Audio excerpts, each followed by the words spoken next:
Thanks for downloading a 3CR podcast. 3CR is an independent community radio station based in Melbourne, Australia. We need your financial support to keep going.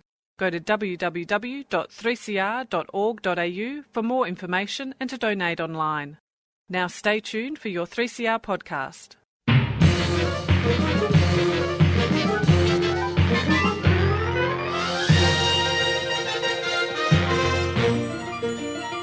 Hello and welcome to Lost in Science for another week. So good to have you with us for the next half hour of science on your radio. And this week on the show we have a special guest for you, Craig Hardner, who is a macadamia expert. A macadamia nut expert, yes. He is. Yeah. And he's going to be taking us through some of the new research that has come out looking at the genetics of macadamias and how they are all much more related than we think. Yeah, because I think they initially came out of Queensland, didn't they? And then they were endemic. Cultivated in Hawaii. Yeah. But assuming that Craig Hardner from the University of Queensland is tracing it back to where it came from in Queensland itself. Indeed. Yes. Indeed. And Chris, what do you have for us on the show today? Well, last week, I believe Stu gave us an obituary of a scientist, and I'm looking at other recent departed scientists. This one is not an Australian one. This is a well-known theoretical physicist who you probably haven't heard of, Murray Gell-Man. Gell-Man. Yeah, he gave us quarks or quarks, or however you want to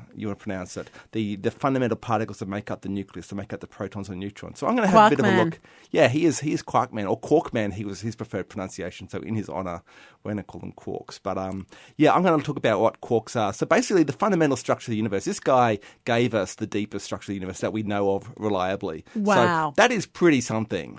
You know, that is a significant thing, not to be sneezed at. That is a great science obituary. Well, Stay tuned for that and macadamias. On with the show.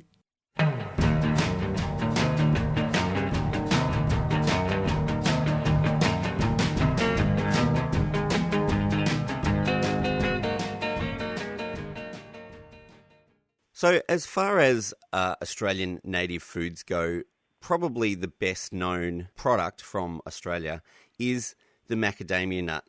And probably the majority of macadamia nuts in the world don't come from Australia.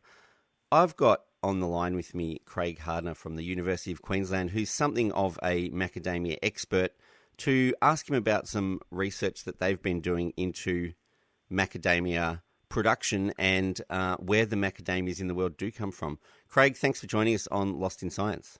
Yeah, pleasure, Stuart. Thanks for the interest. Where do the macadamias in the world get grown? So macadamias are grown in tropical regions of the world. There's probably about 30% produced by Australia at the moment, and that's around the same amount that's produced in South Africa.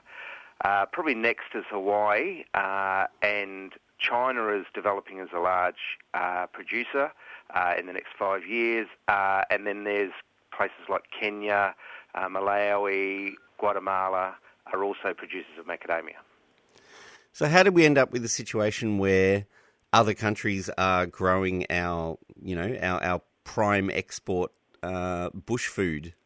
Sure. Look, there's really interesting stories about the development of macadamia, and macadamia was first described by European botanists in the middle of the 19th century.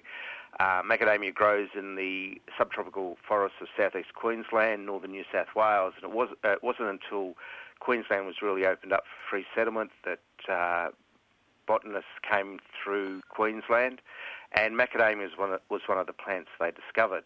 And whether it was through interaction with local Indigenous people, that there is some evidence that Indigenous first people had consumed macadamias as part of their diet, or whether it was through self-discovery by the Europeans. But around the mid-19th century, Europeans became aware of the delicacy of macadamia.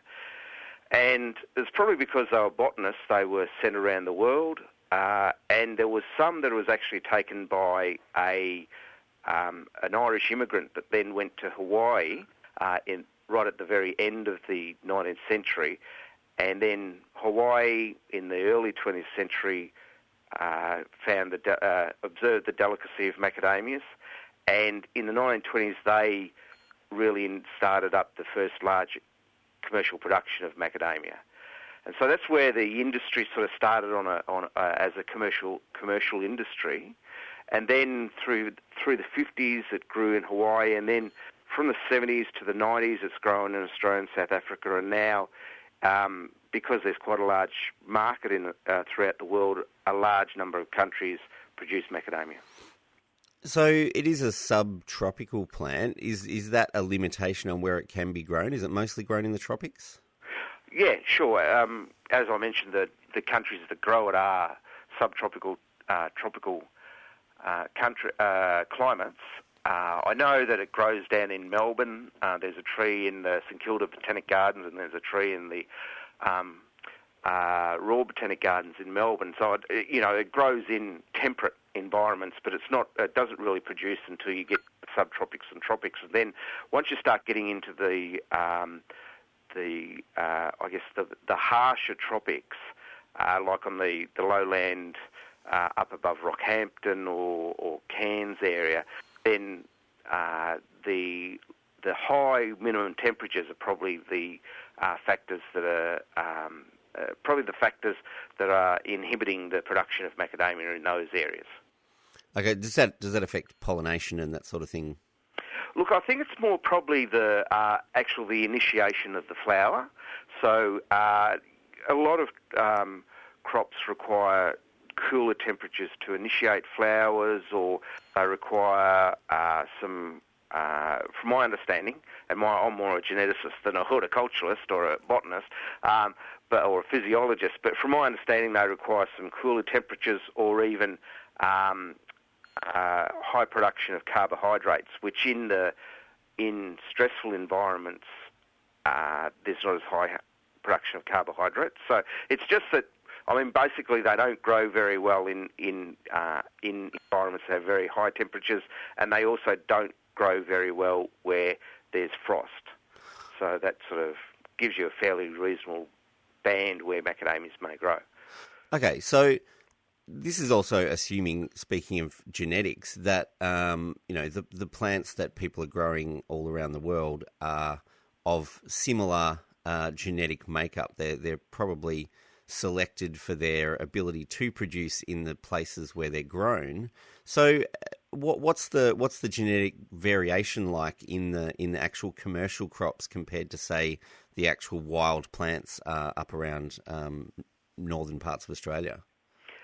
It's a very good question, Stuart, and it taps into the recent research that we have published. I was describing how macadamias was developed initially in Hawaii in the early 20th century as a commercial crop, and that really came from a small sample of seeds that were introduced into Hawaii. And the historical record suggests there's about 6 trees that grew from those seeds. So some of our work was to try and trace the wild origin of those seeds, where they could be traced back to. So as I was saying, macadamias were only really discovered by Europeans in the mid-19th century.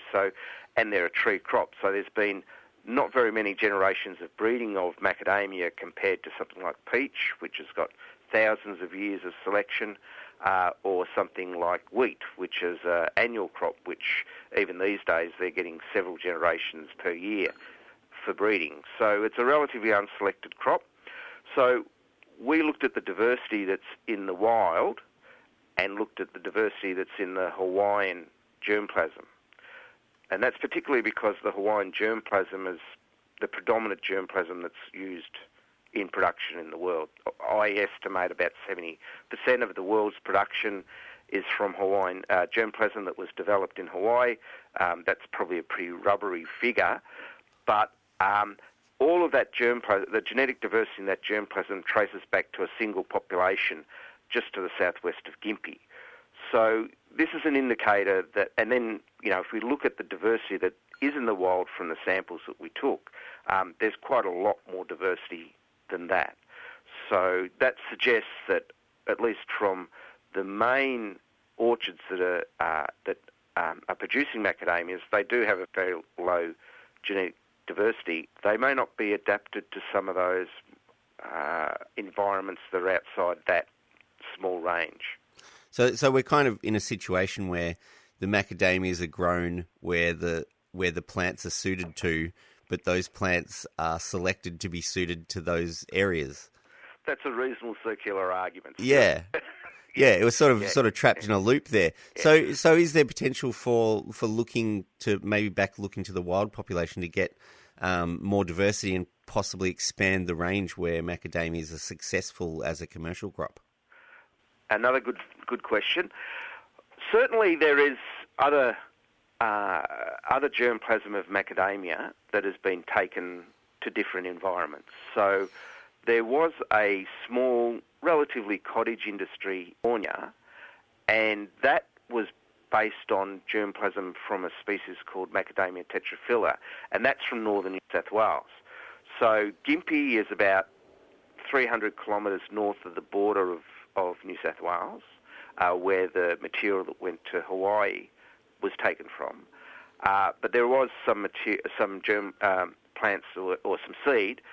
There were some seed that was taken to Southern California, and they were found to be more adapted to that environment. And also the South African industry, which produces about 30% of the world production, that's fairly founded on, that's predominantly founded on hybrids between Macadamia tetraphylla, which is from northern New South Wales, Macadamia integrifolia, which is basically north of Brisbane. There's also an interesting discovery in the last discovery by Europeans, because certainly I'm sure the indigenous people are aware of it, of another species of macadamia that's about 300 kilometres north of Gympie, so probably about 500 kilometres north of Brisbane. And that is a species called Macadamia jansseni, and that was first found in the wild by Europeans in the 1980s, I believe. And there's only about 30, well, there were only about 30 individuals in the wild known, but there's now another population of about 60. But they're quite separated from the rest of macadamia. So everything else of macadamia grows from about 300 kilometres north of Brisbane to about 200 kilometres south of Brisbane. So this species, jansseni, Macadamia jansseni, is quite separate from the rest of macadamia germplasm. And I guess there's an interest there, does that hold some diversity that we can develop new varieties of macadamia that are better adapted to warmer environments, and in the same context adapted to the new environments that are going to occur through climate change. So there's some possibility of even hybridizing these three species potentially to get new commercial varieties that are suited to different areas. As far as that goes, in commercial plantations, they're very genetically uniform in a plantation because are they propagated vegetatively? They're grafted plants? Certainly, yeah. So macadamia is a grafted plant, so it's a grafted sign onto a seedling rootstock. So that does make orchards fairly genetically homogeneous. The only small positive with macadamia is because it's relatively undeveloped, there's a lot of varieties that are quite suitable. So most orchards probably have between 4 and 8 varieties within the orchard. A fair number of that are from the Hawaiian germplasm, which, as we've talked about, is quite narrow. But there's other cultivars that have been selected in Australia that add a little bit more diversity. Nevertheless, 4 to 8 individual unique genotypes is not a lot of diversity for sure. Are there actual programs for breeding macadamias or searching for improved varieties in this industry? There are. There's a breeding program that's funded by the industry and federal and state government that's centred in Queensland, and that is been going since 1996 and released 4 varieties for the industry in 2017. Nevertheless, it's an ongoing breeding program. So that's essentially an industry-funded program. There's also a breeding program from an individual grower that started up in about the 1970s, again in southeast Queensland, and that's been quite successful in producing productive varieties as well. Overseas, there's not a lot of activities. Some activities starting in China in producing improved germplasm, particularly adapted for the Chinese environments. And there's also, my understanding, there's also discussion in South Africa of starting up breeding programs there. Well, it sounds like we're sort of catching up on things we should have been ahead of the game on for a long time. But it's good to hear that Australian researchers have taken the ball back and starting to push ahead, and maybe in the future we can be the majority exporter of macadamias in the world. Thanks for joining us on Lost in Science, Dr. Craig Hardner from the University of Queensland. It's really interesting to hear about your work, and good luck with future research. Thanks very much, Stuart. Thanks for your interest. Pleasure.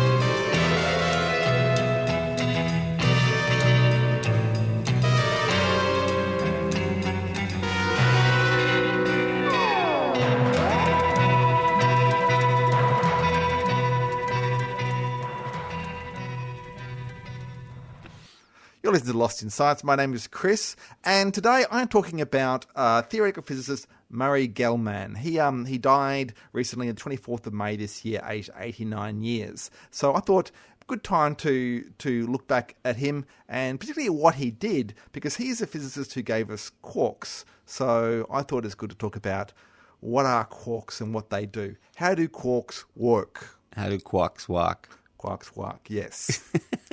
We'll get on to the pronunciation, because that is an issue, a long-standing issue with quarks or quarks. Yeah. I was talking to someone the other day about a TV show I remember from being a child called Quark. I always thought it was called Quark.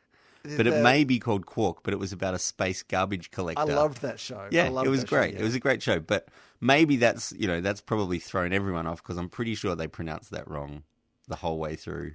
Look, there are differences of opinion. I mean, ask the GIF guy or the GIF guy what he thinks. Yeah, because graphics, we all do graphics, right? Anyway, but before we get to that, cast your mind back to the mid-20th century. At this time, particle physics was getting rather complicated. So we knew what atoms were made out of. They're made out of electrons, protons, and neutrons. There'd also been theorized that there were neutrinos required to balance the equations in radioactive decay. And also all these particles have antiparticles. But aside from that, that's all we really need, okay, to make up the universe. Yeah. But then suddenly they started finding all these new particles. These are often showing up in cosmic rays, like cosmic rays of high energy would hit the atmosphere and there'll be a shower of particles come down. And laboratory experiments as well. There were hundreds of new particles showing up, and way more than we needed to make the universe as we understood it. So they were just measuring these particles and going, well, where are they coming from and what do they do? Yeah, that's right. Yeah. How do they all fit together? Why are there so many of them? They called it the particle zoo, because there was all these weird and wacky particles turning up. Right. And Murray Gell-Man is one of the people who helped make sense out of it. He started by identifying that some of them that had there's some of these unusual particles, he identified they had a property that he called strangeness. Because he was that kind of guy. Did he have any good reason for calling it strangeness? Well, they were strange. They lasted longer than they expected. Oh, okay. So they didn't decay quickly or anything. They were just sort of hanging around. They were a bit strange. But he had a bit of a way with words, Murray Gell-Man. So, he loved languages all his life. Murray Gell-Man, he was born in New York. He was the son of Jewish immigrants, Pauline Reichstein and Arthur Gell-Man. His name has a hyphen, Gell-MANN. His father added the hyphen when he came to America. To try and, I guess, make it look less foreign, I suppose. But Murray Gell-Man, who liked to joke around, once told people that the name was actually from Scotland, from where the rivers Gell and Man meet. And that's where it came from. So he just made that up. He made that up, yep. He was something of a child prodigy, and when he went to university, he wanted to study something like archaeology, and his father wanted him to study engineering. So physics was the compromise that they came up with. I guess physics is the archaeology of the universe, figuring out how things work, and they've been around for a really long time. It is a little bit, but the point is that Murray Gell-Man, he had kind of a bit of an interest in lots of different areas. Mm-hmm. So anyway, he found a way to organise these many particles into groups of 8 and 10, mostly the groups of 8. And so he dubbed his scheme the Eightfold Way, naming it after the Eightfold Path to Enlightenment from Buddhism. Right. That was meant to be just kind of a bit of a joke on his part. He later said he regretted it because people assumed there was some sort of mystic connection going on there, but he didn't mean that. And they still do. And they still do. Yeah. Choose your words carefully. But he eventually figured out that this arrangement made sense if these particles were based on a symmetry that's called the special unitary group 3, or SU3. It's really hard to explain what SU3 means. There is a smaller version called SU2, which essentially corresponds to rotations in 3 dimensions. So SU3 is kind of a bigger bit of it. But the fundamental components of it would be like 3 bits need to make up the smallest element of it. So essentially these particles that give you this eightfold symmetry there were 3 smaller particles making them up. So they were kind of trying to look for some sort of systematic way that these things were these things were put together, in, like sort of similar to the periodic table or something like that, where you can just say, oh, well, if there's that many of this kind of thing, it's going to be... Yeah, something like that. Result X kind of thing. So you had these 3 different kinds of smaller particles that had to fit together to give you all these other many ones that had been found in the particle zoo. Now, he called them quarks.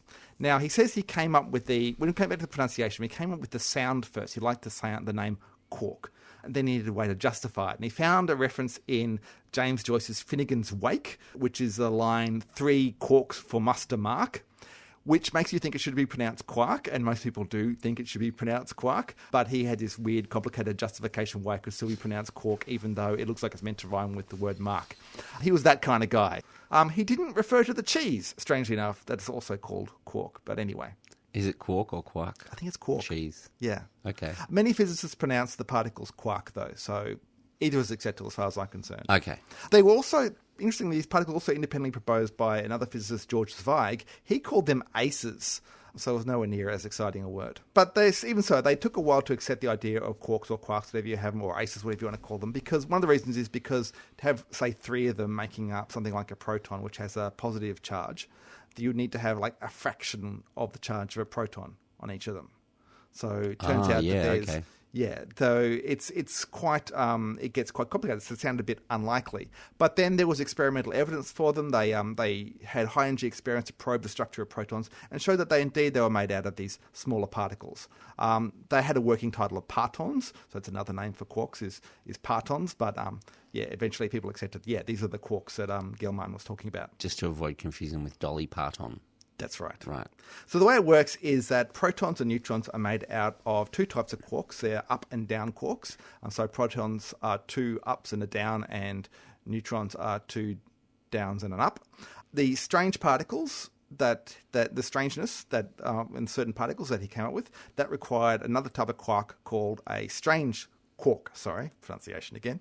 Some other physicists very quickly realised that there would need to be a companion to the strange quark, so they called that the charm quark. And charmed particles were observed experimentally in 1974, so the predictions sort of worked out. Probably inspired the Hawkwind album Quark, Strangeness and Charm, which came out in the 70s. I would imagine so, yes.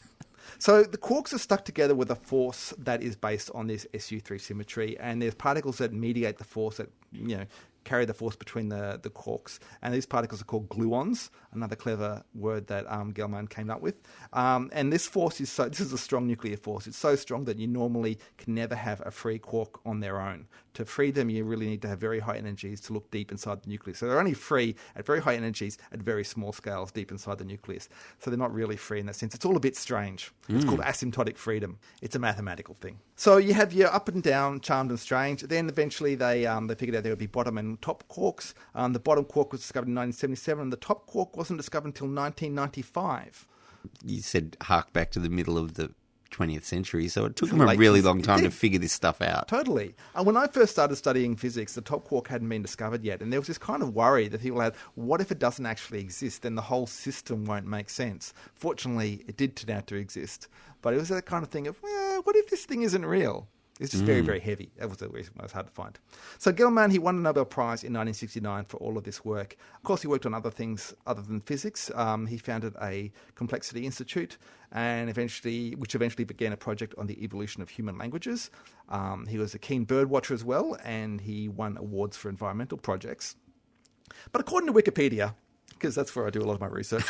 Another thing that he has named after that he came up with was he and author Michael Crichton came up with something called the Gell-Man amnesia effect. Now, this is where, say you're reading a newspaper and there's an article on something that you're an expert in. In his case, it would be physics, and you read it and you go, like, this is rubbish. They've got this all wrong. They've got it all backwards. They don't understand what they're talking about. These people know nothing about physics.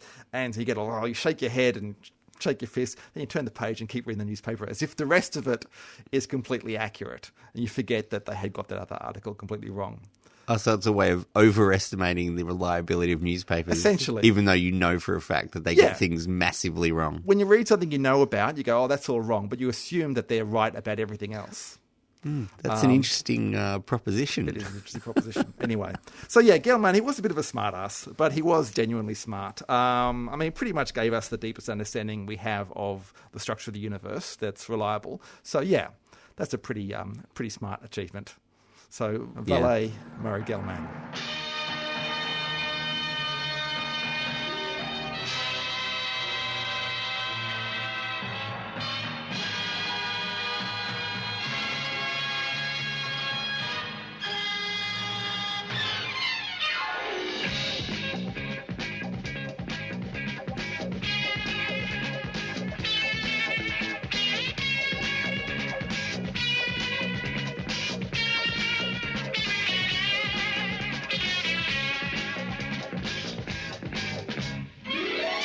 And that's all we have time for on another episode of Lost in Science. Thank you so much for sticking with us today. And thank you very much to Craig Hardner for chatting all about macadamia nuts.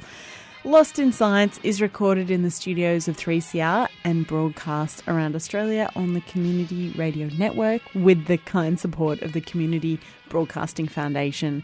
Please get in touch with us. We'd love to hear from you. You can find us at lostinsight@gmail.com. You can find us on Twitter. We are Lost in Science 1. Or find us on Facebook. We are Lost in Science on 3CR. Or maybe you just want to tune in again next week when Stu, Claire and Chris get lost in science.